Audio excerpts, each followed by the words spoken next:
بص يا حبايبي، برايم 3. هناخد النهارده شابتر 10.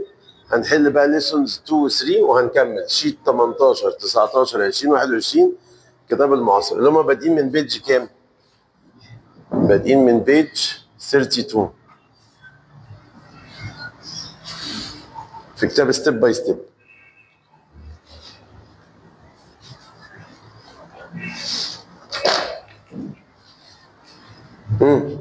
يلا حبايبي، لما نبدا من اول بيج 32 في كتاب ستيب باي ستيب. نجيب بقى الكتاب معانا اهو. ادي كتاب المعاصر، كتاب ستيب باي ستيب. احنا عايزين بقى بيج، عايزين شيت 18.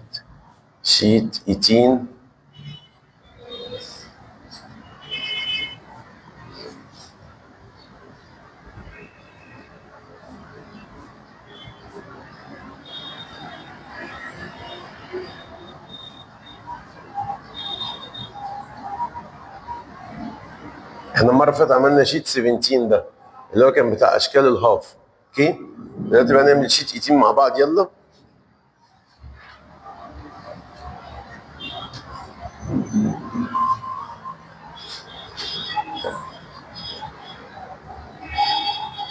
بص يا جماعه، هنبدا بشيت 18 وهنكمل ان شاء الله.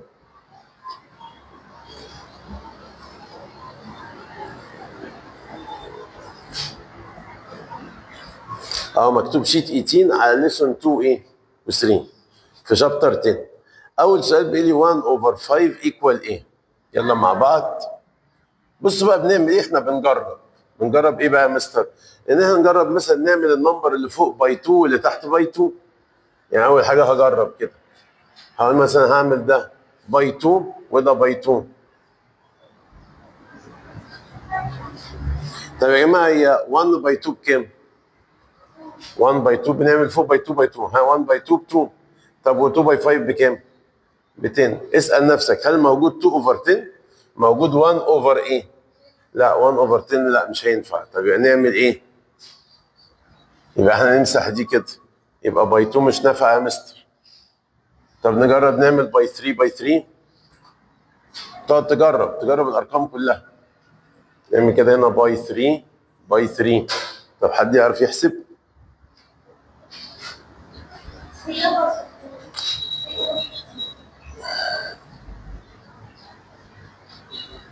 1 باي 3 هيديني ايه؟ 3. طب و 3 باي 5 يديني 15. هل في 3 اوفر 15؟ موجوده اهي. خلاص. طب مستر افرض ما لقيتش 3 اوفر 15، اعمل باي 4 باي 4 باي 5 باي 5. اوكي، ده الدرس الثاني في شابتر 10. طب السؤال بعد كده بيقول لي حط اكبر او اصغر، هو عامل علامه مور زي اهو، وبيقول لي هنا 8 اوفر 18. عايز اكتب هنا حاجه. طب تيجي نجرب. لو انت حطيت هنا 4 اوفر 9. طب بص يا ايمان، عايز اقول لكم على حاجه. مش هنا الديامتر 18؟ طب ما تيجي نفكر في الديامتر بتاع 18. الديامتر هنا كام؟ 18. يبقى نفكر في الديامتر بتاعها 18. طيب لو انا حطيت ده هنا، ده 9 اوفر 18 صح؟ لو كتبت 9 اوفر 18 هتبقى هي الاكبر ولا لا؟ هي السمكه فاتحه بقى ناحيه مين؟ ناحيه ده، عايز ده الكبير. طب لما واحد يجيب في الامتحان 9 من 18، واحد يجيب 8 من 18، مين الاكبر؟ يبقى كده دي صح. يبقى احنا لما نيجي نختار ايه؟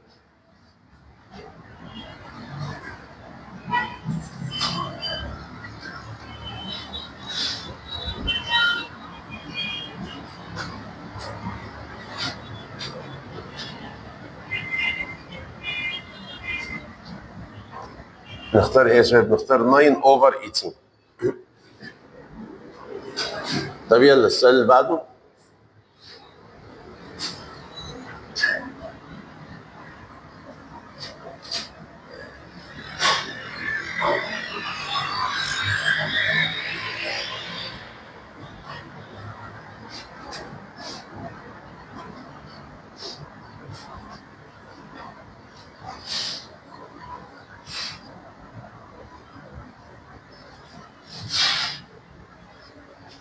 قلنا هنختار هنا ايه؟ قلنا هنختار 9 اوفر 18. نكتبها هنا 9 اوفر 18. انا عايزك الحاجه اللي تختارها تكتبها وتختارها. وقلنا دي 1 باي 3 هيديني 3، وهنا 3 باي 5 يديني 15. اخترنا 3 اوفر ايه؟ 15. طب يلا السؤال اللي بعده. بيقول لي 5 اوفر 9 ايكوال 20 اوفر نقط. فكر كده شوف ال 5 اتعملت باي كام عشان 9 تقلدها، يعني بنخلي اللي فوق واللي تحت يقلدوا بعض. شوف كده 5 علشان تبقى 20 اتعملت باي كام؟ يبقى 5 باي 4. طب يبقى ال 9 هي كمان هتعمل باي ايه؟ 4. طب 9 باي 4 بكام؟ اللي حافظ جدول 9 30 ايه؟ يبقى انا نختار 30 ايه؟ 6. السؤال اللي بعده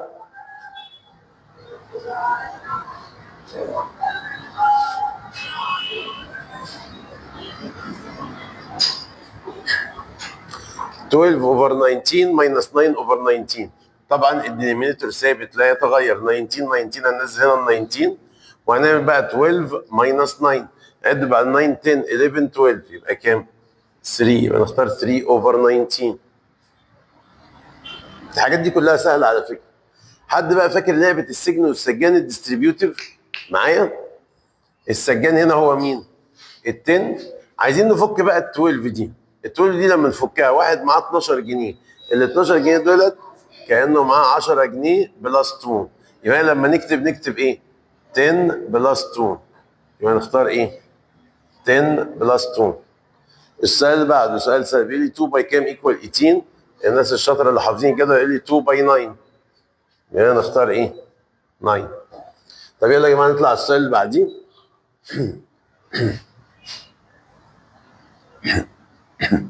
السؤال اللي بعديه بيقول لي كومبليت.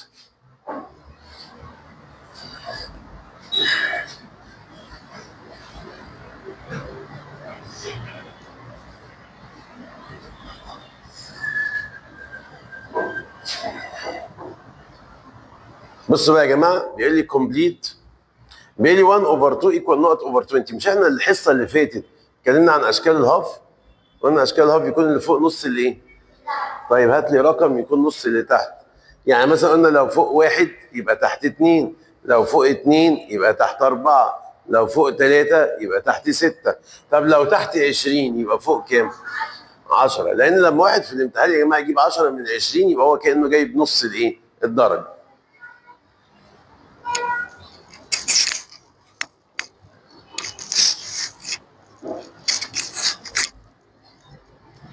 ناخد نمبر بي. بيقول لي 2 اوفر 6 بلس 1 اوفر 6. تعرف تجمع؟ احنا بنجمع اللي فوق بس. 2 بلس 1 يديني 3 وتحتيها ايه؟ 6. طب تعالى هنا اسال نفسك ال 3 ازاي بقت 21؟ عملنا لها باي كام؟ 3 باي كام عشان تبقى 12؟ 3 باي 4 يبقى نعمل 7 باي ايه؟ 4. طب 7 باي 4 بكام؟ حد شاطر؟ 4 باي 7 28. طب بص تعالى نخش على اللي تحتيها دي. في ناس بتقول احنا هنعمل ده ديفايد. على فكره انت ممكن تعمل باي او ديفايد. يعني تشوف 36 ديفايد كام عشان تبقى 6. مش انت حافظ الجدول 6 باي 6 يديك 30 6، فيقول لي يبقى نعمل ده كمان ديفايدد 6 زيها. ما لو الارقام صغيره وعايز تخليها كبيره تعمل لها باي، لو هي كبيره عايز تخليها صغيره تعمل لها ديفايد.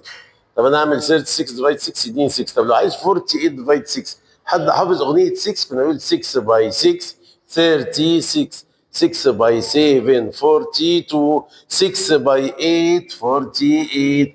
كنا بنقول لي فيها 8 تدينا 48. طب نيجي هناك عارفين دايما في عمليه الديفايد بنعمل هنا فوق الايكوال علامه باي. يبقى كان انت علشان تجيب النمبر اللي هنا ده كام هتعمل ده باي ده 9 باي 6. حد حافظ لعبه ال 9؟ كنا بنموت ال 9 ونشوف ال 6 قبلها ايه؟ 5، وال5 علشان توصل لل 9 ناقص لها ايه؟ 4.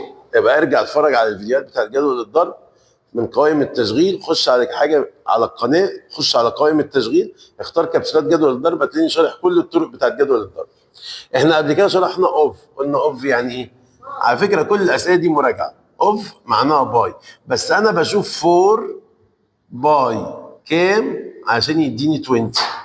4 باي كام؟ هنا 4 باي 5. انا عايز 4 باي كام يديني 20؟ يبقى 4 باي 5. طب يلا نكمل مع بعض. كده خلصنا من السؤال الثاني. يلا السؤال الثالث يا شباب مع بعض. عايزين نحل النهارده شتات كتيره قوي.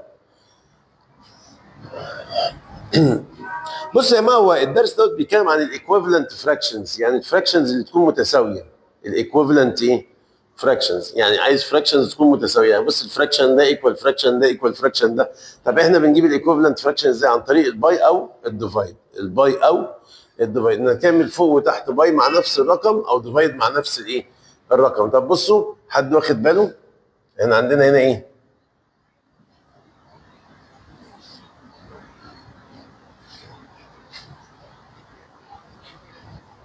عندي 2 اوفر 7 صح؟ اسال نفسك ال 2 ازاي بقت 6؟ ال 2 عشان تبقى 6 عملنا لها ايه؟ باي 3، يبقى ده هو كمان يتعمل باي 3. 2 باي 3 دي 6. طب 7 باي 3 بكام؟ 21. طب اسال نفسك بقى، يبقى انت كده جبت اول اجابه اهو. دي ايه يا جماعه؟ 7. عايزينها تبقى ايه هنا؟ 28. اسال نفسك ال 7 عشان تبقى 28 تتعمل باي 4. يعني لسه عاملين 4 باي 7 28. يبقى كان ال 2 دي علشان تروح هنا تعمل تقلد دايما اللي فوق واللي تحت بيقلدوا بعض. يعني انت لو عملت تحت باي 4 يبقى تعمل فوق برضه باي ايه؟ باي 4.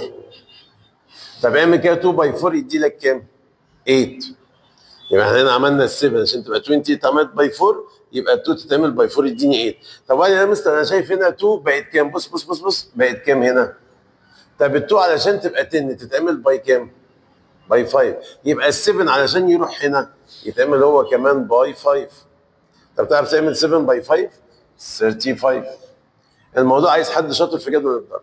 انت بتشوف اللي فوق اتعمل باي كام واللي تحت يقلده. طب تيجي نبص على الاكزامبل اللي هناك ده.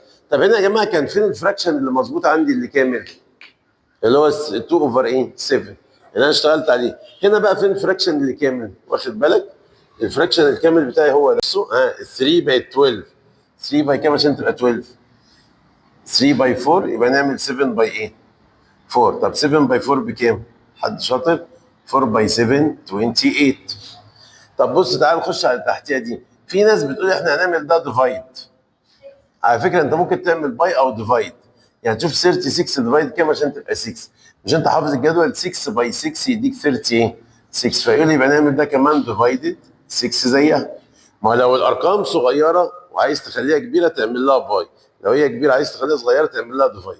طب انا اعمل 36 ديفايد 6 يديني 6. طب لو عايز 48 ديفايد 6، حد حافظ اغنيه 6 كنا نقول 6 باي 6 36، 6 باي 7 42، 6 باي 8 48.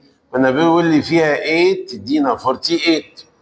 طب نيجي هناك، عارفين دايما ان في عمليه الديفايد بنعمل هنا فوق الايكوال علامه باي. يبقى كان انت علشان تجيب النمبر اللي هنا ده كام هتعمل ده باي ده 9 باي 6. حد حافظ لعبه ال9؟ بنعمل نموت ال9 ونشوف ال6 قبلها ايه؟ 5. وال5 علشان توصل لل9 ناقص لها ايه؟ 4. يبقى ارجع اتفرج على الفيديوهات بتاعت جدول الضرب من قوائم التشغيل. خش على حاجه على القناه، خش على قوائم التشغيل، اختار كبسولات جدول الضرب هتلاقيني شارح كل الطرق بتاعت جدول الضرب. احنا قبل كده شرحنا اوف، قلنا اوف يعني ايه؟ على فكره كل الاسئله دي مراجعه. اوف معناها باي، بس انا بشوف 4 باي كام عشان يديني 20. 4 باي كام؟ هنا 4 باي 5. انا عايز 4 باي كام يديني 20، يبقى 4 باي 5. طب يلا نكمل مع بعض. كده خلصنا من السؤال الثاني. يلا السؤال الثالث يا شباب مع بعض. عايزين نحل النهارده شتات كتيره قوي. بص يا جماعه، هو الدرس دوت بيتكلم عن الايكويفالنت فراكشنز، يعني الفراكشنز اللي تكون متساويه. الايكويفالنت ايه؟ فراكشنز، يعني عايز فراكشنز تكون متساويه. يعني بص الفراكشن ده ايكوال فراكشن ده ايكوال فراكشن ده. طب احنا بنجيب الايكويفالنت فراكشن ازاي؟ عن طريق الباي او الديفايد. الباي او الديفايد، نكمل فوق وتحت باي مع نفس الرقم او ديفايد مع نفس الايه؟ الرقم. طب بصوا، حد واخد باله؟ احنا عندنا هنا ايه؟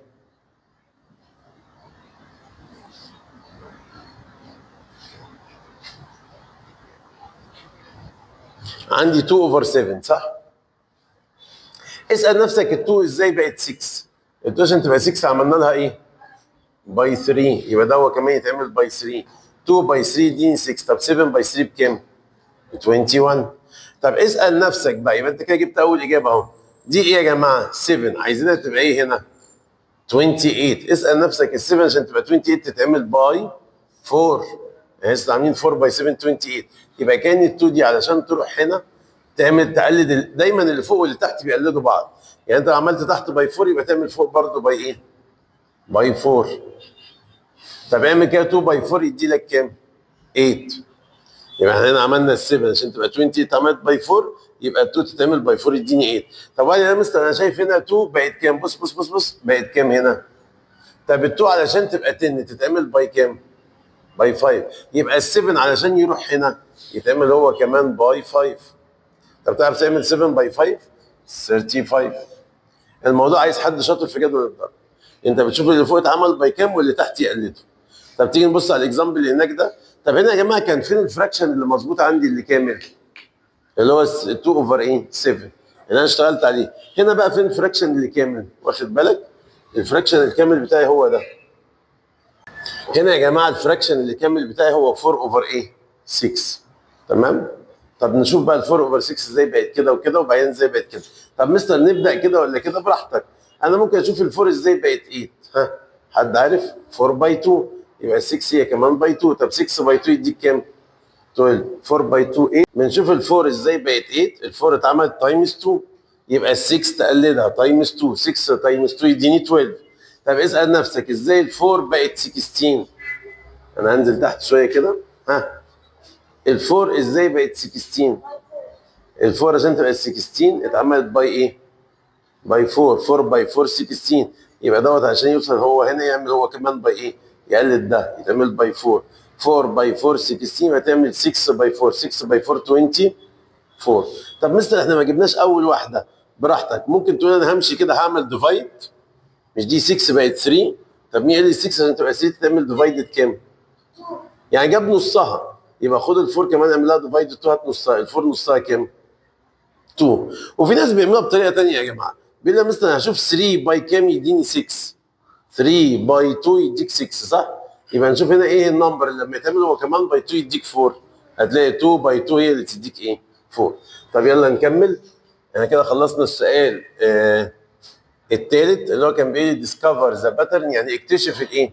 الباترن بتاعي. طب نخش بقى على السؤال الرابع. السؤال الرابع جميل جدا. فاكرين البارامتر والاريا؟ طيب السؤال الرابع بيقول لي عايز بارامتر بس مش عايز اريا. بص بيقول لي ايه؟ بيقول لي فايند بارامتر. عايز البارامتر. احنا قلنا البارامتر يبقى من بره. حد فاكر؟ بنلف على الشكل منين؟ من بره. طيب ده 3 وده 3 وده 3 وده 3. لو انت راكب عجله وبتلف طبعا الشكل ده اسمه سكوير. مش انتوا عارفين الاسامي؟ طالما كلهم قد بعض يبقى ده اسمه ايه؟ سكوير. طب لو انت بتلف على السكوير ده من بره تجمع 3 بلس 3 بلس 3 بلس 3 صح؟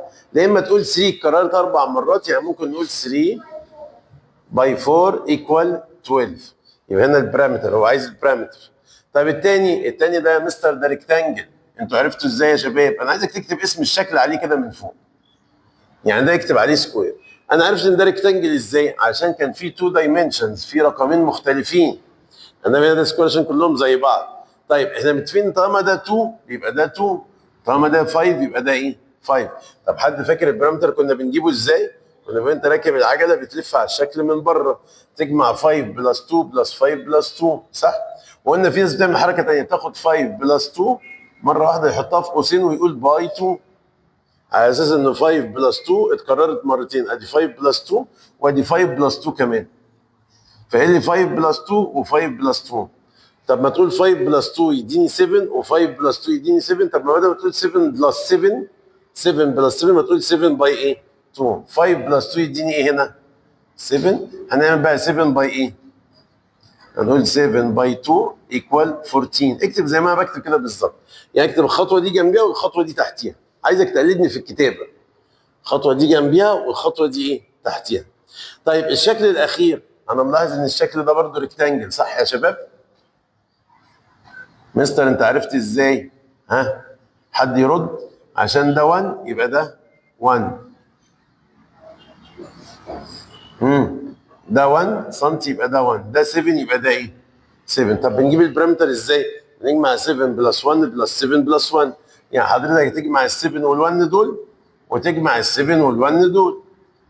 طيب 7 بلس 1 يديك 8 و7 بلس 1 يديك 8. 8 بلس 8 16. طب ما تيجي نعملها زي دي. نعمل 7 بلس 1 مره واحده ونحطها في قوسين ونقول باي 2. يقول 7 بلس 1 ونقفل ونقول باي 2. 7 بلس 1 يديني 8.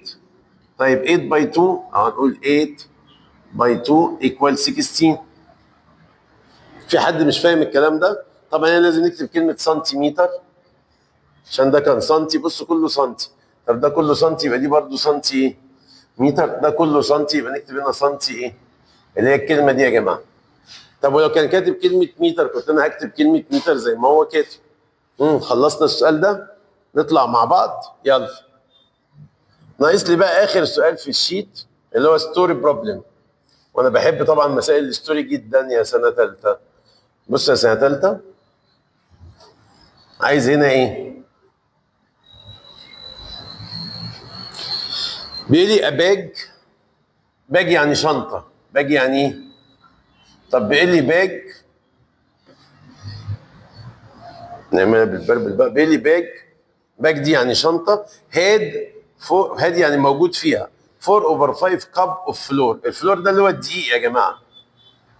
انتوا عارفين الدقيق اللي ماما بتعمل بيه الكيكات والتورتات والحاجات دي، او اللي الراجل الخباز اللي هو البيكر، البيكر بيعمل بيه العيش صح؟ بيستخدم ايه في البيكر؟ بيستخدم الدقيق. طب بيقول لي اباج هاد 4 اوفر 5 كابس اوف فلور ان ايت، يعني بيقول لي شنطه فيها قد ايه دقيق؟ فيها 4 اوفر 5 كابس، كابس دي يعني كوبايه، فيها 4 اوفر 5 كاب من الدقيق. يعني ما فيهاش على فكره كوبايه كامله. يعني قال لي مثلا الشنطه دي فيها كوبايه دقيق كامله؟ لا، هي لو فيها كوبايه دقيق كامله كانت تبقى 5 اوفر 5. 5 اوفر 5 دي يعني 1، يعني كوبايه كامله. طب انتم ملاحظين ده 4 اوفر 5 ده اقل من ال1. عارف زي ايه؟ زي مثلا انت تحط نص كوبايه، ربع كوبايه، يبقى ده يعتبر جزء من الكوبايه مش كوبايه كامله. طب هي فيها قد ايه؟ 4 اوفر 5 كاب اوف فلور ان ايت. بيقول سامح توك، توك يعني اخذ.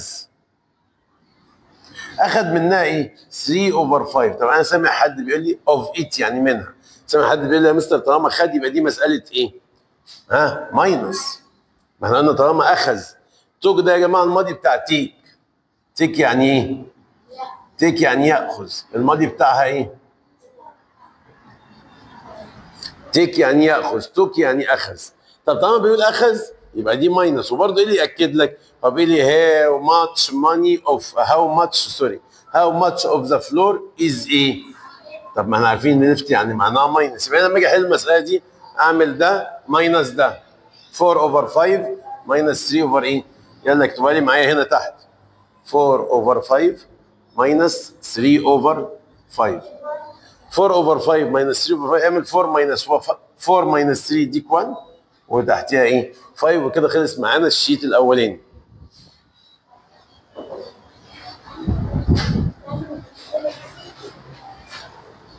بصوا يا حبايبي بقى نقفل. ده كان شيت كام؟ 18. يلا نقلب الصفحه مع بعض. شيت 19. احنا عايزين النهارده نحل حل جامد جدا، مفيش رحمه. هنقعد نحل كتير جدا عشان الموضوعات اصلا كلها سهله. شيت 19 بيتكلم على ليسون كام بقى؟ ليسون 4 في نفس الشابتر اللي هو شابتر ايه؟ 10. ليسون 4 في شابتر 10. طب يلا مع بعض كل يفتح الشيت معايا. طبعا احنا بدانا الشيت الاولاني كانت صفحه 32، دي بيج 33. طب يلا نمسك اول سؤال مع بعض. بيتكلم عن الايكويفالنت فراكشنز برضه، خد بالك. يعني بيقول حاجه اسمها ايكويفالنت ايه؟ اكتبها لك على البورد اهي. حاجه اسمها ايكويفالنت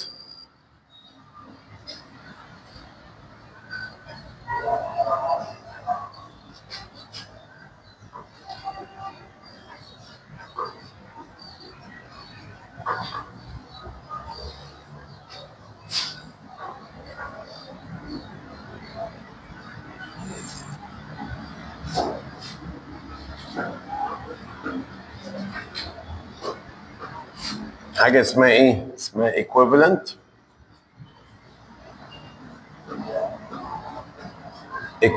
fractions.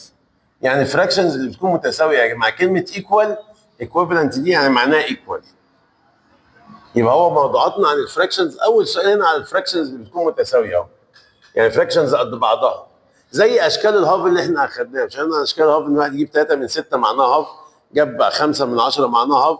دول اسمهم equivalent. يعني ايه equivalent؟ يعني equal. يبقى انا عندي هنا كلمه equivalent fractions يعني fractions الايه؟ المتساويه. طب بصوا كده معايا. بيقول لي 1 over 6 equal. ابص انا عرفتها ازاي؟ من كلمه ايه؟ انا عرفتها من علامه equal دي يا شباب.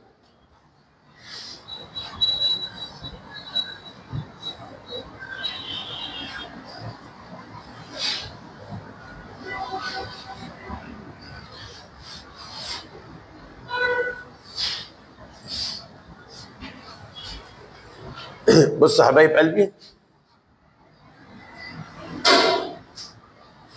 بيقول لي 1 اوفر 6 ايكوال ايه؟ يلا مع بعض. ايكوال اهو. طب فكر كده، لو انت عملت باي 2 باي 2، لو عملت 1 باي 2 هيديك ايه؟ 2. طب لو عملت 6 باي 2 هيديك 12. طب هل في 2 اوفر 12؟ طب بص يا جماعه، انا ممكن افكر في الاختيارات على فكره، تيجي نفكر كده مع بعض. هو ده هنا كام؟ طب ما تفكر كده، هو ال1 ازاي يبقى 5؟ لو عملت 1 باي 5، 1 باي 5 هيديك 5. طب مش هعمل فين اللي تحت واللي فوق بيقلدوا بعض؟ 1 باي 5 يديني 5، انا هعمل 6 باي 5، بس 6 باي 5 هيدي لك 30، مش هيديك 24. لا يبقى ده مش نافع. طب يا مستر انا افكر كده في الفور. تعال نفكر في الفور. هو ال1 ازاي يغير نفسه يبقى 4؟ ال1 علشان يبقى 4 يبقى يتعمل باي 4، يبقى 1 باي 4 هيديني 4. طب ما تخلي اللي تحت برضه تقلدها، 6 باي 4 او 6 تايمز 4، 6 تايمز 4 يديك 24، 4 باي 6 24. هل ده 24؟ لا، يبقى ده برضه يا مستر مش نافع. طب فكر كده في ال5. على فكره هي تطلع ال5 صح، لان انت لو عملت 1 تايمز 5 هيدي لك 5 صح؟ طب مش عارف فين اللي تحت بيقلد اللي فوق، يبقى نعمل 5 هي كمان باي 6 باي 5. 1 تايمز 5 يديني 5، و6 تايمز 5 يديني ايه؟ 30. فهنا نختار 5 اوفر 30. فهمتوها؟ انا بقعد اجرب على فكره، هو الموضوع ما ينفعش غير تجارب. تشوف مثلا ال5 يبقى تقول احنا عملنا فوق باي 5، طب هل لما اعمل تحت باي 5 هيبقى 24؟ طب مثلا دي بقت 4، هتقول لي انا هعمل 1 تايمز 4، طب هل لما اعمل 6 هي كمان تايمز 4 هتديني 20؟ لا. طب ابص على ايه؟ ال5. ال1 عشان يبقى 5، 1 تايمز 5 يديني 5، طب هل ال6 لما تعمل تايمز 5 تديني 30؟ يبقى هو ده. طب يلا اكزامبل تاني، ده سهل جدا. بيقول لي 14 بقت اوفر 35 بقت 2. انت ملاحظ ان ال 14 كبرت ولا صغرت؟ ال 14 هنا بقت ايه؟ 2 يا جماعه، ده كده صغرت. صغرت يبقى انت عملت لها ديفايد. عملت لها ايه؟ نكبر البورد كده عشان تشوفوها.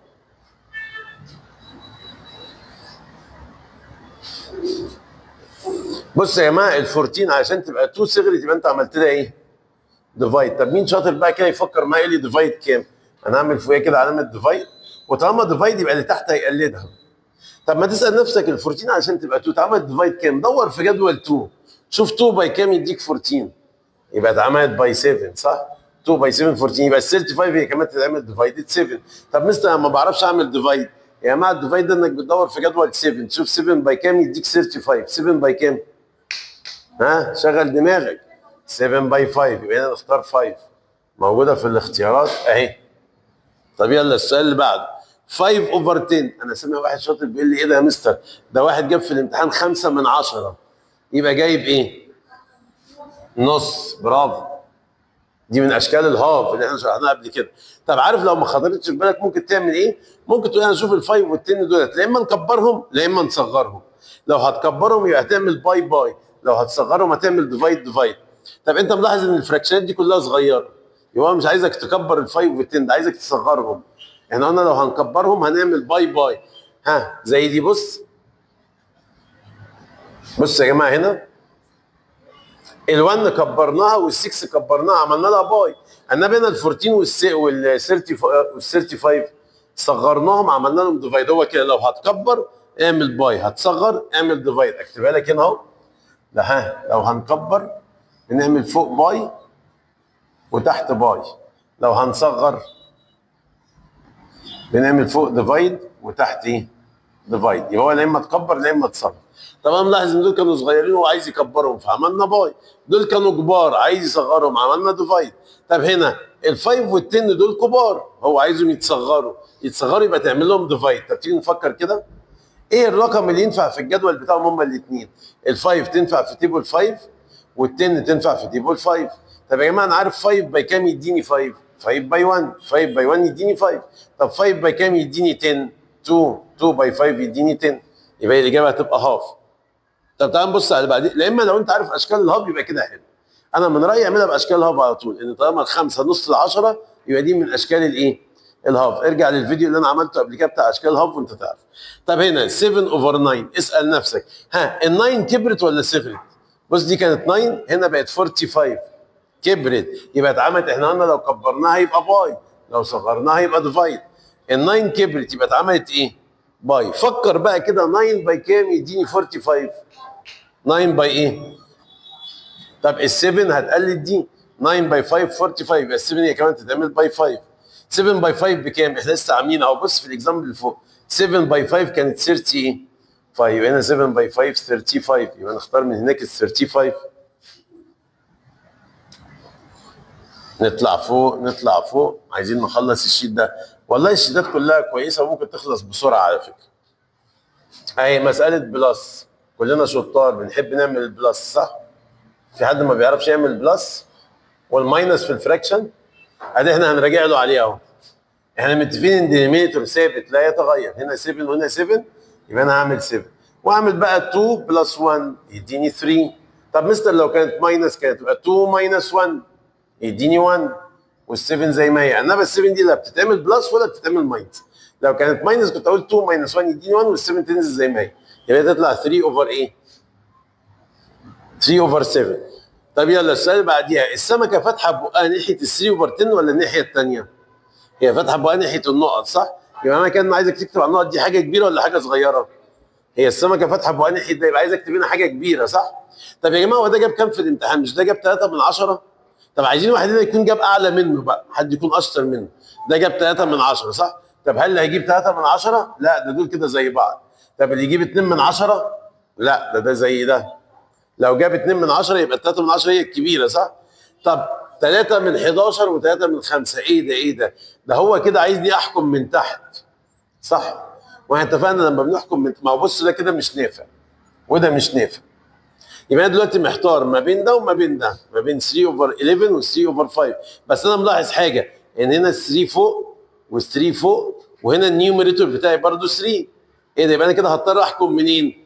من تحت، واحنا اتفقنا لما نحكم من تحت بنحكم بالظلم. ايه ده؟ يعني كأن لما اقول لك ال10 صغير عايز احط هنا رقم كبير، انا هعمل فراكشن اهو، احط هنا بقى 3 خلاص، ما دي ثابته، احنا كده هنحكم من تحت.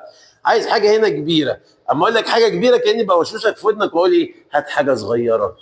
مش انت عايز السمكه تفتح بقى الحته ده، يبقى عايز ده يكون كبير، عشان ده يبقى كبير يبقى كاني بقول لك ايه؟ هات رقم صغير، هات رقم اصغر من ال10. مين الاصغر من ال10؟ ال11 ولا ال5؟ ها ال5. طب كده مظبوطه؟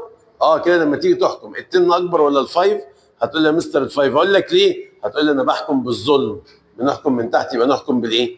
بالظلم. طب يلا السؤال اللي بعديه،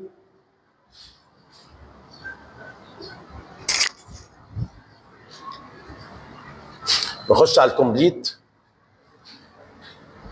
حلو قوي مساله الاب والستيم.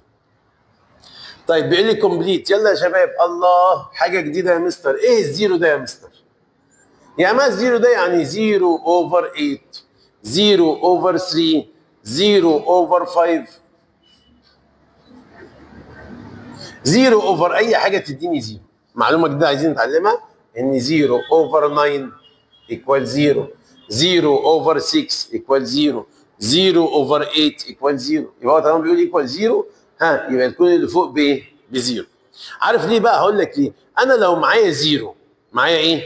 يعني ايه يا مستر معاك 0؟ يعني ما معيش فلوس خالص، وقلت انا هقسمها على الفصل كله، هيقضي؟ اه هيقضي. ايه ده يا مستر؟ انت لو معاك 0 عايز تقسمه على الفصل؟ اه هيقضي. ها هلف عليهم واحد واحد، اروح على اول واحد قاعد في الديسك، اروح مطلع له خد يا عم. مستر انت ما اديتوش حاجه، لا انا اديته 0. ها 0. ها ما انا اصلا ما معيش حاجه اديها له، فانا بدي كل واحد فيهم ايه؟ 0. ايه ده؟ يعني الزيرو ده ينفع يتفرع على العالم كله؟ اه يا جماعه الزيرو لما يتقسم على 8، ما هي اوفر دي هيتقسم، الزيرو لما يتقسم على 8 كل واحد ياخد 0. طب ولو اتقسم على 10 كل واحد ياخد 0. طب ولو اتقسم على 1000 كل واحد ياخد ايه؟ 0. يبقى 0 ايكوال 0 اوفر 8. طب ها المساله اللي بعديها بين ال4 5، هنا ال4 بقت 12، فكر كبرت ولا صغرت؟ احنا قلنا لو كبرت يبقى اتعملت ايه؟ باي. طب شوف 4 باي كام يديك 12؟ 3. اللي تحت بيقلد اللي فوق، يبقى 5 هي كمان تتعمل باي 3. 5 باي 3 يديني ايه؟ 15. طيب احنا عملنا ايه؟ وعملنا بي، تعالى نعمل سي. الله ده سي دي ماينس 9. 9 اوعى حد يضحك عليك ويقول لك 9 ماينس 9 تكتب 0. لا يا جماعه الدينومينيتور ثابت لا يتغير. الدينومينيتور ثابت لا يتغير. امال مين بقى اللي بيتعملوا ماينس؟ الارقام اللي فوق دي. اعمل 8 ماينس 1 كام؟ 7. الاسئله السهله بنجريها بسرعه. حد فاكر اشكال ال1؟ لما واحد يجيب 1 في الامتحان يعني الفول مارك يبقى 7 اوفر ايه؟ راجع الفيديو اللي فات انا قايل فيه اشكال 1 واشكال الهاف. طب بصوا هنا ال 36 بقت 6 كبرت ولا صغرت؟ فكر. 36 بقت 6 يبقى كده صغرت صح؟ صغرت يعني اتعملت باي ولا ديفايد؟ احنا قلنا طالما صغرت يبقى اتعملت ديفايد. طب فكر كده هي 6 باي كام يديك 36؟ 6 باي 6 يبقى احنا عملنا ديفايد 6. طب ما ده يقلدها هيتعمل هو كمان ديفايد 6. دور كده شوف 6 باي كام يديني 18. 3 هنا 3 باي 6 يديني 18. طب تعال ننقل هناك. ها عايز نمبر هنا بحيث انك لما تعمله باي 8 يديك 64. حد حافظ جدول 8؟ 8 باي 8 64. ها حد فاكر مسألة الفرخة يا جماعة؟ مسألة الفرخة اهي الفرخ. بيقول لي ذا سايد لينث يعني عايز السايد بتاع السكوير اللي البارامتر بتاعه ب 12.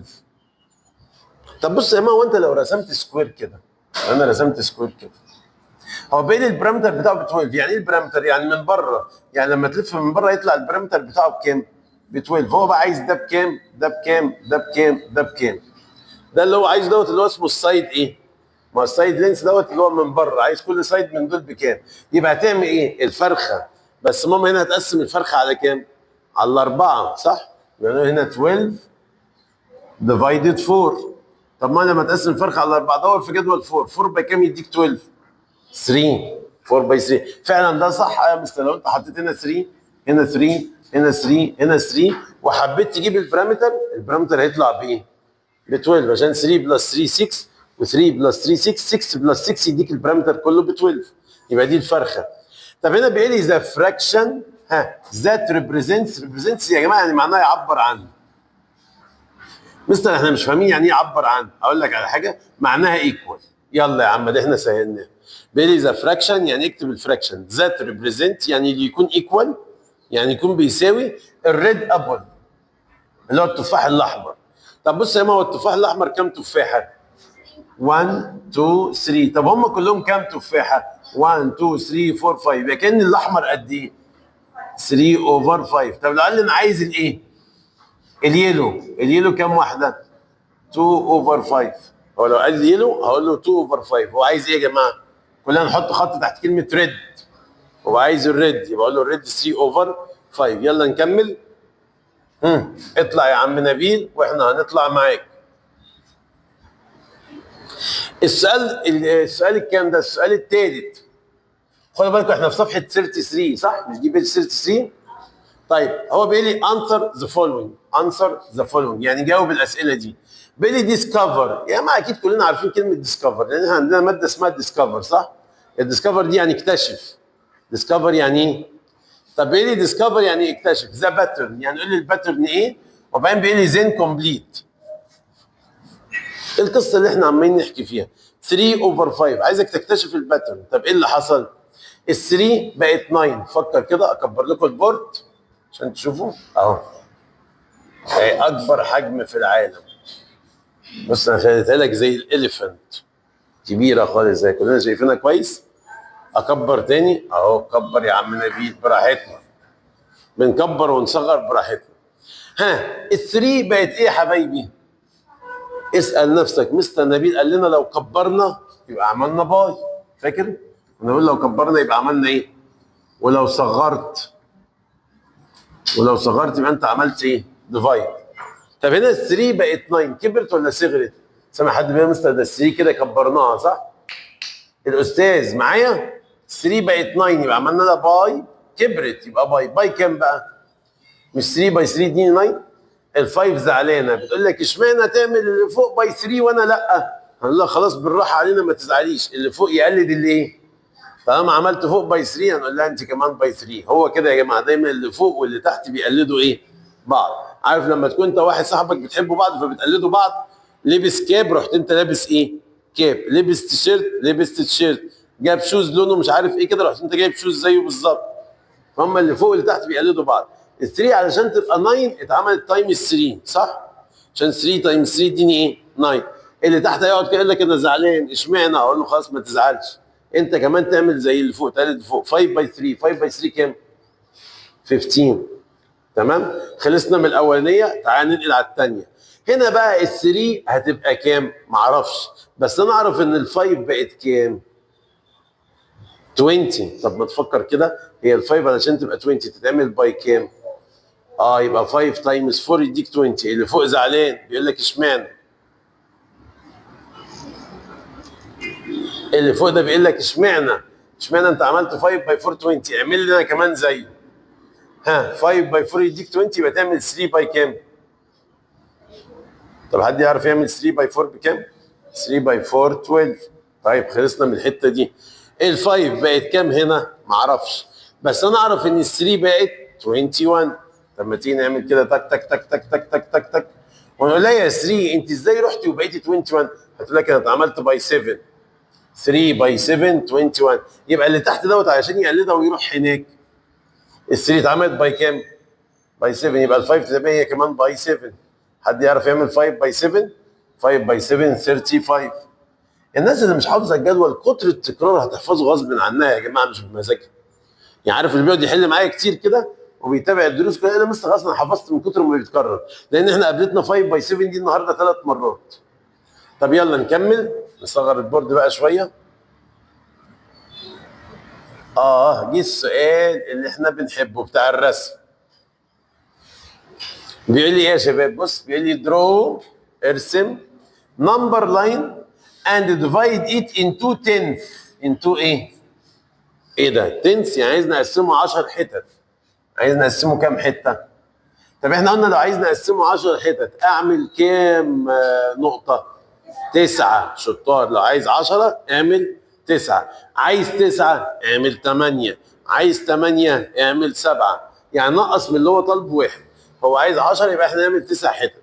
وبعدين بيقول لي ذن مارك. مارك يعني حط علامه. مارك يعني حط ايه؟ عايز نحط علامه على الفراكشن اللي ايه؟ اللي ويتش ايكويفالنت. بص احنا قلنا ايكويفالنت يعني ايه؟ ايكوال. اللي يكون ايكوال 3 اوفر ايه؟ 5. على فكره السؤال ده جميل جدا. طب احنا هنعمل ايه يا جماعه؟ هنمسك المسطره بتاعتنا، هنعمل اول حاجه ايه؟ النمبر لاين كده. يلا اعمل معايا، وتعمل له سهم من هنا وسهم من هنا. اعمله بالمسطره. ما معكش مسطره اعمل بايدك، وبعد كده يحلها ربنا نبقى نعيده تاني بالمسطره. عملت النمبر لاين، بنحدد نقطه في اول النمبر لاين كده بنسميها 0، ونقطه في الاخر بنسميها 1. اللي ما كانش فاهم الدرس ده احنا بنعيده بالراحه خالص اهو. الدرس بتاع النمبر لاين، هم سموه نمبر لاين ايه يا جماعه؟ لاين يعني خط، ونمبر علشان عليه نمبرز، عليه ارقام. خط وعليه ارقام فاسمه نمبر لاين. طيب هو عايز نقسمه 10 حتت، قلنا 10 يبقى نعمل 9 نقط. بس حاول بص ما تعمليش 1 2 3 4 5 التسعه جم لحد هنا وسايب لي بقيتها فاضيه. حاول توسطن الدنيا بالنظر كده. انا مش عايز اقول لك امسكها بالمسطره وقسمها بالظبط، لان كلنا نتخنق من الموضوع ده. لو قلت لك قسمها بالمسطره كل بتوع ثالثه بيتخنقوا. بلا مثل احنا بنحب نقسمها بالبركه وخلاص. 10 يبقى تعمل كام نقطه؟ اعمل 9 نقط. طب يلا نحاول نوزعهم على المسافه دي كلها. انا اقول مثلا ادي 1 2 3 4 5 6 7 8 9. الله، بص مستر نبيل عمل التسعه تحس كأن ايده مسطره، كأنه قسمهم بالظبط. طب احنا متفقين يا جماعه لما نيجي نقسمهم بقى هو عايز ايه؟ تنس صح؟ يعني الدرجه بتاعت الامتحان من كام؟ من 10. يبقى اول واحد من التلاميذ جاب كام؟ جاب 1 من 10، 2 من 10.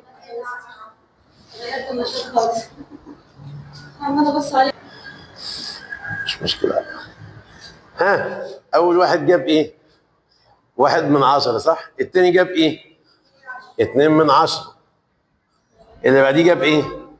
3 من 10. ها، 4 من 10. ها، 5 من 10، لحد ما ربنا يكرمه ويجيب الفول مارك. بص هو كل ما بيذاكر الدرجه بتاعته بتتحسن.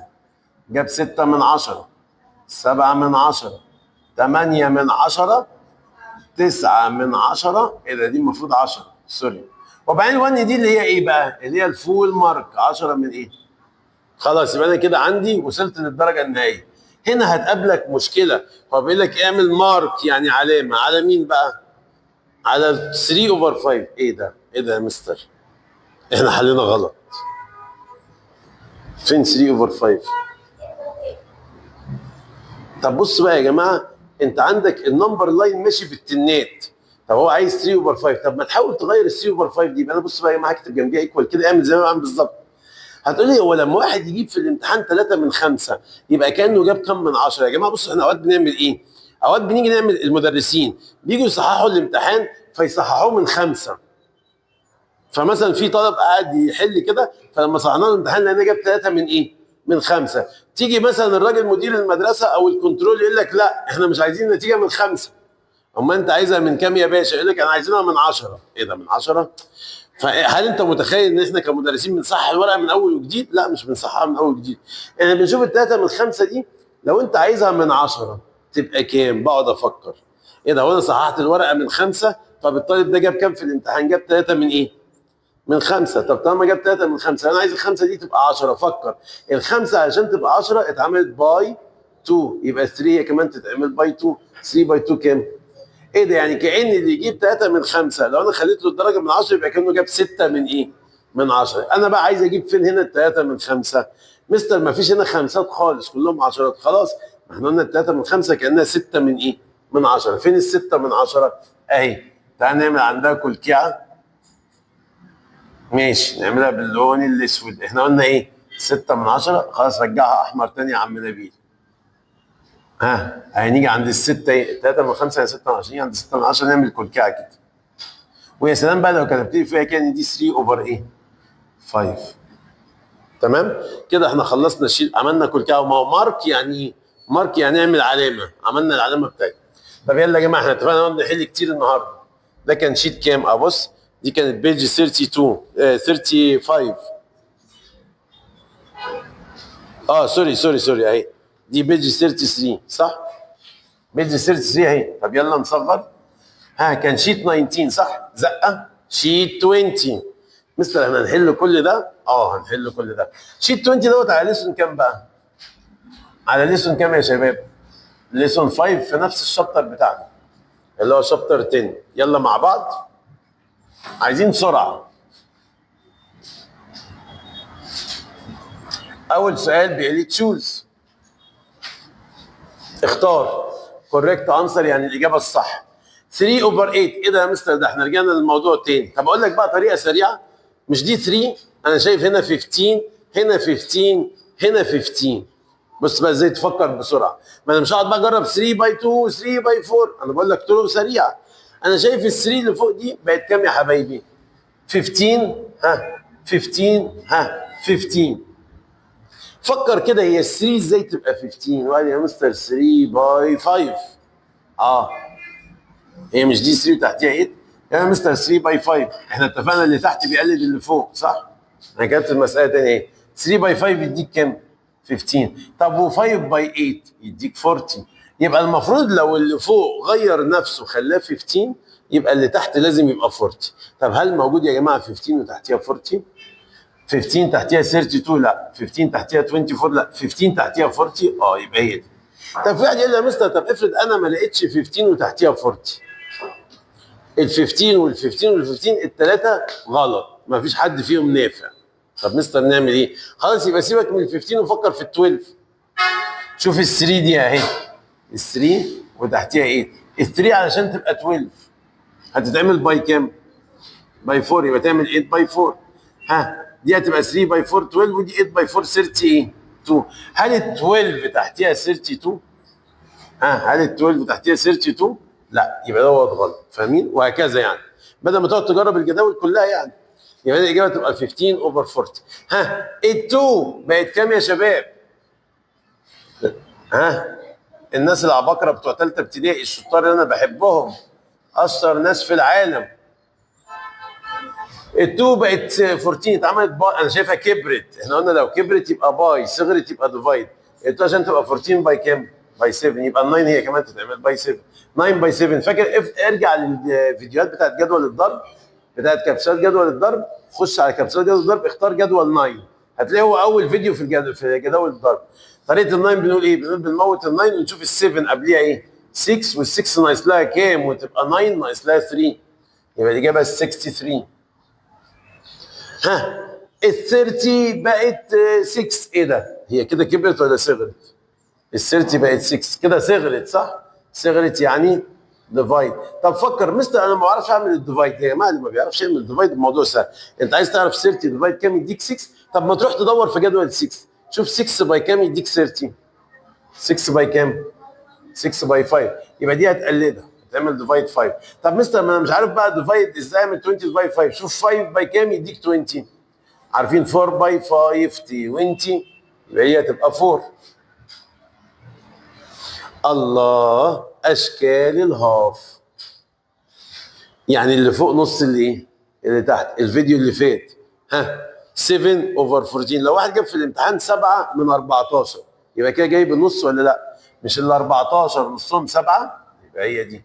طب مستر 6 من 16 لا انت عارف ال 16 نصهم كام؟ 8. طب مستر 15 5 لا 15 نصهم 7 ونص. لا اما الخمسه يبقى تحت 10 5 من 10. طب ها الثمانية يبقى تحت 16 لا اما 18 يبقى فوق 9 يعني تبقى 9 اوفر 18 او 8 اوفر 16. انا بجيب لك اشكال هاف عليهم. طيب هنا ال1 اوفر 2 دي يعني هاف يبقى واحد جاب 7 من 14. ها حد فاكر سجن وسجان؟ ها مين السجان؟ الرقم الصغير والرقم الكبير ال 13 ده لو معاك 13 جنيه يبقى كانها 10 بلس 3. عارف لو انا معايا 13 جنيه بيبقى منظرهم ازاي في جيبي؟ بيبقى معايا 10 جنيه صحيحه و3 جنيه فكه. ها السجن والسجان ال7 تخش تضرب ال10 وال7 تخش تضرب ال3 السجان. ال7 هتضرب ال10 طب ما هي ال7 ضربت الايه؟ يبقى كده ال7 تضرب مين بقى؟ ال3. وفي ناس يا جماعه بيعملوها بطريقه الشطب على فكره تنفع طريقه الشطب. عارف ممكن نعمل ايه؟ نشطب الرقم اللي اتكرر 3 مرات 7 7 7 اشطب 7 مع 7 مع 7. وبعدين تسال نفسك ال 13 دي لما فكها 10 بلس كام؟ في ناس بيعملها كده بالشطب بس بتشطب رقم متكرر 3 مرات 7 7 7 وتشوف ال 13 دي 10 بلس كام هتلاقي 10 بلس 3. ها احنا متفقين في مسائل الديفايد بنحط فوق الايكوال علامه باي. شوف بقى 10 باي كام هنا عشان يديك 80. 10 باي 8 يبقى دي اختيارتها 8. احنا نسينا نختار اللي فوق. اللي فوق قلنا نختار هنا ايه؟ 3 يبقى نختار ال 3. لازم يا جماعه تكتب وتحل يعني تكتب وتختار. طب يلا يا شباب اطلع يا عم نبيل واحنا هنطلع معاك. السؤال الثاني بصوا السؤال الاولاني خلص بسرعه جدا اهو. يلا السؤال الثاني كومبليت. كومبليت احنا اتفقنا في البلس. بسرعه بقى يا مستر احنا عرفنا الموضوع ال9 وال9 تفضل 9. هو حد يضحك عليك يقول لك 18 يقول لك 9 بلس 9 18 قول له لا انت غلط. ال9 تفضل 9 وتجمع 3 بلس 5 يديني ايه؟ 8. ها شوف ال7 ازاي بقت 21. طيب يا مستر 7 باي اقعد اورش كده 7 باي 3 7 باي 3 دي 21. طبعا اللي فوق زعلان بيقول لك اشمعنى تعمل تحت باي 3 وانا لا. هم بيقلدوا بعض. ال 7 باي 3 21 يبقى 2 هو كمان يتعمل باي 3. 2 باي 3 كام؟ 6. طبعا ده كومبليت مفيش اختيارات هتختارها انت بتكتب الاجابه وخلاص على كده. بص يا جماعه ال5 راحت ضربت مين؟ ال1 وبعد كده ال5 راحت ضربت مين؟ ال7. ايه ده؟ يبقى معنى كده ان ال5 دي راحت ضربت مين؟ ضربت ال1 وضربت ال7 وفي ما بينهم علامه ايه؟ بلس. يبقى هي ضربت كام؟ 1 بلس 7 يبقى ضربت كام بقى؟ ال8. شفتها جبتها ازاي؟ طب فعلا يا مستر ينفع نعملها بالشد؟ تيجي نعملها بالشد. مين الرقم اللي اتكرر 3 مرات؟ 5 قصاد ال5 قصاد ايه؟ في حاجه كمان اتكررت يا جماعه 3 مرات عارف ايه هي؟ علامه الباي. ادي باي اشطب الباي مع الباي مع الباي. عارف هيتبقى لك ايه في المساله ما اتشطبش؟ هنا 1 اتبقى هنا 1 بلس 7 دي الحاجات اللي ما اتشطبتش. 1 بلس 7 يديني 8. تمام؟ السؤال بقى جاب لي ذا بارامتر. احنا عارفين البارامتر ده يعني ايه؟ يعني من بره ولا من جوه؟ البارامتر ده يعني من بره ولا من جوه يا شباب؟ من بره. بارامتر يعني من ايه؟ لو عايز البارامتر بتاع مين بقى؟ بيقول لي بارامتر اوف سكوير. وبعدين بيقول لي السايد لينس 5. لو واحد مش عارف يحلها يا جماعه انا من رايي ارسم سكور صغنطوط كده محندق اهو. انا ارسم سكور صغير كده وافكر. هو بيقول لي السايد لينس ب 5. احنا اتفقنا السايد اللي هم اللي من بره دول صح؟ يعني السايد ده ب 5 ده ب 5.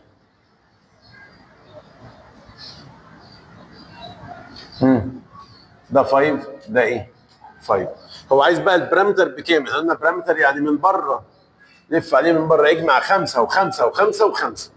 5 جنيه و5 جنيه يبقوا 10، و5 جنيه و5 جنيه يبقوا 10، 10 و10 يبقوا كام؟ يبقى 20. واحد يقول لي يا مستر ينفع اقول 5 باي 4؟ اه ينفع. 5 باي 4 يديني 20. عادي، عايز تعملها بمخك وخلاص، هم 5 و5 يا عم كانها فلوس. 5 و5 و5 و5 يبقوا 20 جنيه على طول.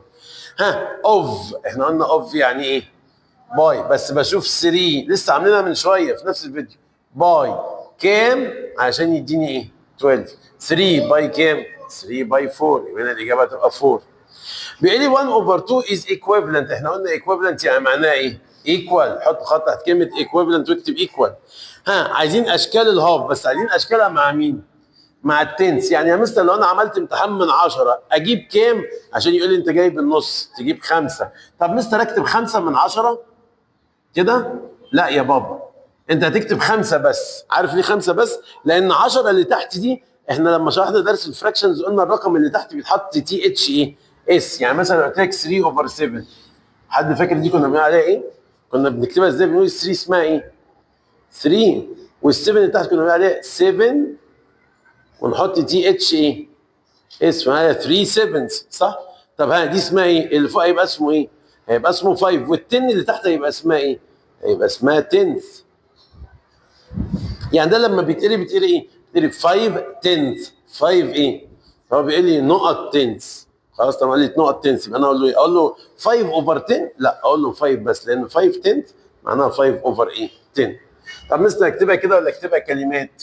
براحتك، بس انا بقول ارقام وخلاص. طب يلا السؤال اللي بعديه. المسألة اللي مزعلة الناس كلها.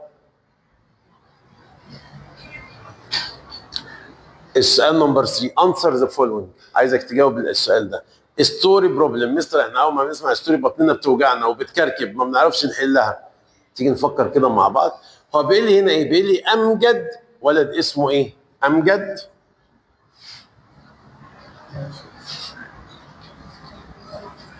بيقول لي في ولد اسمه ايه يا جماعه؟ اسمه امجد. ماله امجد؟ عند مروان. ايه ده في ولدين، ولد اسمه امجد ولد اسمه ايه؟ مروان.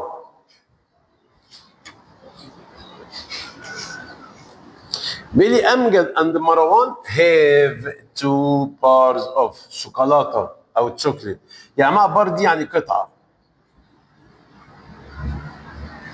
هم الجماعه الاجانب بيقولوا على الشوكولاته دي بار اوف تشوكليت، يعني قطعه شوكولاته. عارف قطعه الشوكولاته اللي انت بتشتريها من السوبر ماركت دي بيقولوا عليها بار اوف ايه؟ تشوكليت. طب هو امجد ومروان معاهم قطعه شوكولاته واحده؟ قال لك لا ده معاهم قطعتين. طب يا جماعه تيجي نتخيلها كده، دي القطعه بتاعت مين؟ امجد، ودي قطعه الشوكولاته بتاعت مروان. هما الاثنين راحوا اشتروا شوكولاته مع بعض، دي بتاعت امجد ودي بتاعت ايه؟ مروان. بيقول لي اوف ذا سيم سايز. مش في شوكولاته ب 20 جنيه وفي شوكولاته ب 50 جنيه وفي شوكولاته ب 100 جنيه؟ لا هم جابوا هما الاثنين زي بعض، ذا سيم سايز، يعني جابوا شوكولاتات قد بعض. يعني لو ده جاب شوكولاته من ام 50 جنيه هو جاب برضه من ام 50 جنيه، يبقى الاثنين قد ايه؟ بعض. طب ايه اللي حصل بقى؟ تعال نشوف كده. بيقول امجد اللي هو الولد الاولاني عمل ايه؟ بيقول لي ديفايد يعني قسم his bar الشوكولاتايه بتاعته into 9 يعني قسمها 9 حتت. امجد مسك الشوكولاته بتاعته قسمها كام حته؟ 9 ايه؟ طب نركز يا جماعه السؤال ده جميل جدا. بيقول له قسم الشوكولاته بتاعته كام حته؟ 9. وبعدين بيقول and ate يعني اكل كام منهم؟ 6 over 9. يبقى هو قسم الشوكولاته بتاعته 9 حتت وراح واكل منهم 6 ايه؟ حتت وساب الباقي. فاهمين؟ انا عايزك تفهمها يا عم، سيبك من حلها احنا مش هنحلها، انا عايزين نفهمها، نفهم ايه اللي حصل. هو قسم الشوكولاته بتاعته 9 حتت 9 وراح 8 يعني اكل 6، كل منهم 6 ايه؟ حتت. طب تعال نشوف بقى مروان هيعمل ايه. اكيد مروان هيعمل حاجه تاني زيه. عرفتوا امجد عمل ايه؟ بيقول لي بقى ايه؟ مروان اللي هي الشوكولاته الثانيه ديفايد يعني قسم. ديفايد يعني ايه؟ طب هو الواد امجد ده قسم الشوكولاته بتاعته كام حته؟ 9 وكل منهم 6. مروان بقى بيقول لك مروان قسم his bar into 12. ده قسمها هنا، قسمها 9 حتت صح؟ كل منهم 6. ده قسمها 12 ايه؟ حته. 12 يعني 12. بيقول ايه؟ and ate the same amount of امجد. the same amount يعني كل زي اللي امجد كله. سؤال ذكي قوي. يعني هو بعد ما قسمها 12 حته كل حبه منهم. طب كان يا مستر 5 من 12، 6 من 12، 7 من 12؟ طبعا كلنا نفتكر ان هي 6 من 12. لا، هي يا جماعه 6 من 12 زي 6 من 9. هو السؤال كده، هو بيقول لك الاثنين كل زي سيم. زي سيم يعني زي بعض. طب انا اسال سؤال، هو الاولاني كل كام؟ مش ده كل 6 من 9؟ عشان هو قسمها 9 حتت وكل 6. طب الثاني قسمها 12. مستر خلاص كل 6. اصل انت واخدها ان دي 6 ودي 6. طب يا جماعه سؤال، هم دول كده يبقوا ايكوال؟ هي 6 اوفر 9 زي 6 اوفر 12؟ لا، ده اللي كل 6 من 12 ده عارف كل ايه؟ حد شاطر بيه مستر؟ ده كده كل النص. كل ايه؟ مش الستة نص ال 12؟ طب واللي كل 6 من 9 كده كل النص؟ لا، ده 6 من 9 ده كل اكتر من النص. حد عارف التسعه نصهم كام؟ نصهم 4 ونص. طب ده كل 6 يعني كل اكتر من النص، يبقى ده زي ده؟ لا، هو عايزهم ياكلوا زي سين زي بعض. يعني كانه بيقول لك ايه بقى؟ بص السؤال الجميل، كانه بيقول لك انا لما اكل 6 من 9 هو ياكل كام من 12؟ بص بقى السؤال اهو. بص انت تكتب كده، تكتب 6 من 9 ايكوال كام من 12؟ بس بحيث ان هم يكونوا ايه يا شباب؟ هو ده السؤال، يكونوا ايكوال. انا لما اكل من الشوكولاته بتاعتي 6 حتت من التسعه، وزميلي التاني شوكولاتايته قطعها 12 حته، ياكل كام؟ عشان في الاخر ما حدش فينا يغيظ التاني، نبقى احنا الاثنين واكلين قد بعض. ما حدش يقول للتاني يطلع له سؤال يقول له انا اكلت اكتر منك. احنا عايزين احنا الاثنين نبقى واكلين قد ايه؟ طب يا مستر بنجيبها ازاي؟ دي هتجيبها عن طريق الايكويفالنت. يا جماعه حد فاكر السؤال بتاع النمبر لاين لما كان بيقول لك عايزك تعمل ايه؟ مارك على 3 اوفر 5. فاحنا قلنا 3 اوفر 5 دي كنا مقسمينه تحت النت. فقلنا ال 5 ازاي تبقى 10 باي 2؟ يبقى 3 باي ايه؟ 2 يبقى 6. فاكرينها لما عملنا كلكيه على 6 اوفر 10؟ لما تيجي لما واحد يجيب في الامتحان 3 من 5 يبقى كانه جاب كام من 10؟ قلنا الخمسه اتضربت في 2 يبقى الثلاثه تتضرب في 2 يبقى كانه جايب 6 من 10. صح كده؟ نفس الكلام. بس هنا في مشكله يا مستر، هي ال 9 ازاي تبقى 12؟ يا جماعه المساله دي جامده جدا. يعني انا لو عندي ال 9 ازاي تبقى 12؟ في جدول الضرب باي حاجه تديك 12. طب عارف تعمل ايه بقى؟ صغر ال 9 وال 6 دول، اعمل لهم ديفايدد كام؟ ديفايدد كام؟ انا شايف ال 9 وال 6 الاثنين في جدول 3 صح؟ طب ما تيجي نعمل ديفايدد 3. ديفايدد ايه؟ تعال نكتبها هنا. تعال نكتبها هنا. 6 ديفايدد 3 يديك ايه؟ 2 باي 3 يديك 6. طب و 3 باي كام يدي 9؟ 3 باي 3. طب يا جماعه يبقى كان 2 اوفر 3 هو كمان ايه؟ ايكوال. ايه ده؟ يعني ده ايكوال ده ايكوال الجديد اللي انا هجيبه. يبقى انا كونت مساله. عارف انا كونت مساله شبه مين؟ هقول لك شبه مين. بص، حد فاكر اول مساله احنا بدانا بيها النهارده؟ هي راحت فين يا عم نبيل؟ زي المساله دي يا جماعه، زي دي وزي دي صح؟ وزي ايه تاني؟ وزي دي. طب في كان واحده طويله يا مستر. الشيت اللي قبليه يا جماعه، عارف زي مين؟ ادور لك عليه. ايوه اهي. شوف انا هحطها لك في البورد كلها تشوفها. مش عايزك تشوف في البورد غير هي. هي دي. 3 اوفر 5 بقت 15 بقت 9. دي بقت 9 يبقى دي بقت 15. ازاي؟ خدت بالك؟ طب في واحد يقول لي يا مستر انا مش عارف ازاي اخلي ال 3. سؤال، بص انا مش عارف اخلي ازاي ال 9 12. بص ال 9 بقت ايه؟ 12. ازاي؟ هو في يا جماعه في الجدول 9 باي حاجه يديك 12؟ لا مفيش صح؟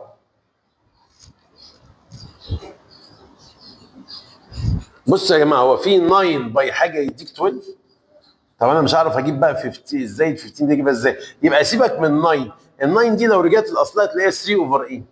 5. شوف بقى ال 3 ازاي بقت 12 وخلي ال 5 تبقى ايه؟ 12. هو ده اللي انا هعمله في المساله. طب تعالى نرجع. شيت احنا في شيت 20. ان شاء الله الحصه الجايه نشتغل شيت 21. ده بيتكلم عن الديفايد. خد بالك هنشرحه المره الجايه ان شاء الله. هنختم بالمساله دي مع بعض. تعال نشوف ايه اللي حصل. صاحبنا الاولاني امجد قسم الشوكولاته 9 حتت، كل منهم 6. 9 من 6. الواد بقى الثاني، الواد اللي اسمه مروان، قسم الشوكولاته بتاعته 12 حته، ياكل منهم كام عشان يبقى هو وامجد واكلين زي بعض؟ طب مستر ما انا مش عارف اخلي ال 9 ازاي تبقى 12، هل في باي؟ يعني مثلا ال 9 دي ينفع اعمل لها باي حاجه كده هنا تديني 12؟ لا ما اعرفش. خلاص يبقى سيبك من ال 9 وال 6 دول خالص. حاول تجيب واحده ثانيه تكون زيهم بتساويها، انك تصغر ال 6 وال 9. دي تنفع في جدول 3، دي تنفع في جدول 3. 3 باي كام يديني 6؟ 3 باي 2. طب شوف بقى 3 باي كام يديك 9؟ تلاقي 3 باي 3. ايه ده؟ يبقى انا جبت واحده ثالثه بتساويهم. هم كانوا كام واحده بيساووا بعض؟ مش هم كانوا اثنين؟ جبت واحده ثالثه بقى معاهم. طب مستر الثالثه دي اكتبها هنا ولا اكتبها هنا؟ براحتك، عايز تكتبها هنا براحتك اهي. يعني يا اما تحطها في اليمين يا اما تحطها في الشمال حسب المكان الفاضي عندك. وبدل بقى ما تشتغل، بص يا شباب سنه ثالثه، بدل ما تشتغل دي مع دي، لا قولي دي شكرا انا مش عايزك، انا هشتغل دي مع ايه؟ مع دي. يا اما هشتغل دي مع ايه؟ يعني قولي دي كده ممكن نعمل عليها كروس كده، بس ما تعملش انت كروس يعني، خلاص مش عايزين. نقول ال 3 ازاي بقت 12؟ طب مستر دي بعيده، ينفع اعملها من هنا؟ تعالى ال 3 ازاي بقت 12؟ اتعملت باي كام؟ باي 4. يبقى 2 تقلدها، 2 باي 4 تديك كام بقى هنا؟ 8. ايه ده؟ يعني كأن هي مش 6 زي ما انت كنت متخيل. حد فيكم واخد باله؟ انتوا كنتوا متخيلين ايه؟ ان ده لما ياكل، انت كنت متخيل ان دوت لما ياكل 6 من 9 يبقى التاني كان 6 من 12، يبقى الاثنين كانوا زي بعض. لا يا جماعه ده غلط، ده مش زي ده. امال اللي ياكل يا جماعه 6 من 9 يكون التاني كان كام من 12؟ 8 من ايه؟ من 12. طب تعالى لو كان عايز ايه في السؤال؟ هو كان بيقول لي وات فراكشن، يعني اكتب الايه؟ الفراكشن اوف مروانز بار، يعني بتاع مروان. does show the amount he ate اللي هو كله. خلاص يبقى الفراكشن هيبقى 8 اوفر ايه؟